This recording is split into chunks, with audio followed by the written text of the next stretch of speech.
हाथ में कुरान पाक, चेहरे पर मुस्कुराहट लिए मियां इबाद फरूक आज जेल से रिहा हो गया है और अपने घर पहुंच गया है, जहां पर उसका पुरजोश इस्तकबाल किया गया है।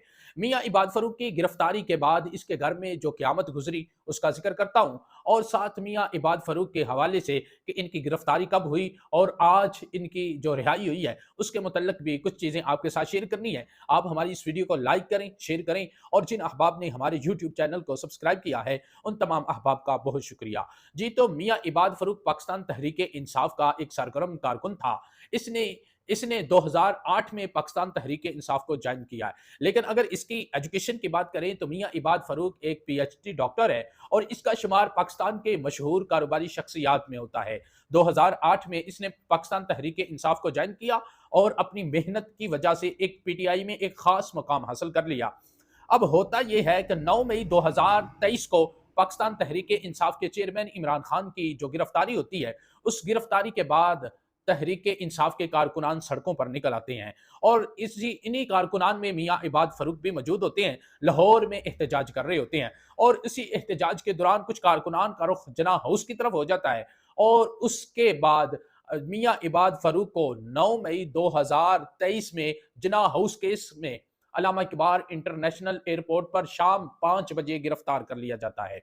और उस गिरफ्तारी के बाद इसके घर में भी छापे मारे जाते हैं और उसी दौरान इसके छोटे बेटे मियां अमार के सर पर चोट लग जाती है और वो अपना जहनी तवाज़ुन खो देता है। उसको अस्पताल में मुंतकिल कर दिया जाता है और डॉक्टर उसका इलाज कर रहे होते हैं। उसी इलाज के दौरान बाज़ डॉक्टरों का ये कहना था, अगर इसकी मुलाकात वालिद मियां इबाद फरूक के साथ हो जाए तो हो सकता है ये बच्चा बेहतर हो जाए। लेकिन उसकी मुलाकात नहीं करवाई गई और मियां इबाद फरूक के हिरासत के दौरान ही इसका बेटा जहान फानी से कूच कर जाता है। फिर उसके बाद भी इस मियां इबाद फरूक का हौसला कम नहीं होता और उस वक्त से लेकर अभी तक ये पाकिस्तान तहरीक इंसाफ में ही मौजूद रहता है। हालांकि जराये के मुताबिक इन्हें पेशकश भी की गई कि जिस तरह दूसरे लोगों ने पीटीआई को छोड़ा है, ये भी पीटीआई को छोड़ दे, और पाकिस्तान तहरीक इंसाफ को इसने खैरबाद नहीं किया। आज 9 मई 2025 को इसकी रिहाई हुई है। लेकिन इससे पहले आपको बताता चलूं, फिर इसको डिस्ट्रिक्ट जेल से मिलिट्री हिरासत में दे दिया गया था।